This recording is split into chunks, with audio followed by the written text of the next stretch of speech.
నిజాయితీగా ఉండేవాడు ఎప్పుడూ ఓడిపోడు. ఒక చిన్న టౌన్ మిడిల్ క్లాస్ ఫ్యామిలీ. నాన్న ఆటో డ్రైవర్, అమ్మ ఇంటి పని. కొడుకు ఇంటర్ చదువుతున్నాడు. తండ్రి ఒకటే మాట చెప్పేవాడు, నిజాయితీగా ఉండేవాడు ఎప్పుడూ ఓడిపోడురా. అబ్బాయి మాత్రం నవ్వేవాడు. ఈ రోజుల్లో నిజాయితీతో ఏం వస్తుంది నాన్న? ఒకరోజు అబ్బాయి పరీక్ష రాస్తున్నాడు. పక్క బెంచ్ అబ్బాయి చీటింగ్ చేస్తున్నాడు. అందరూ చేస్తున్నారు, ఎవరూ పట్టించుకోరు అన్నాడు. అబ్బాయికి నాన్న మాట గుర్తొచ్చింది. కానీ చివరికి చీటింగ్ చేయలేదు. రిజల్ట్స్ వచ్చాయి.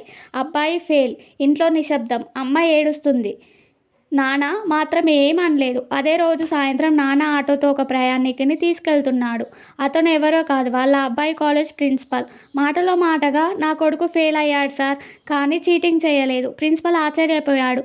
కొన్ని రోజులకు అబ్బాయిని కాలేజ్కి పిలిచారు. ప్రిన్సిపల్ని నీ ఫెయిల్లో ఒక నిజాయితీ ఉంది అని స్కాలర్షిప్ ఫామ్ ఇచ్చాడు. అబ్బాయి ఇంటికి వచ్చి నాన్న కాళ్ళకు నమస్కరించాడు.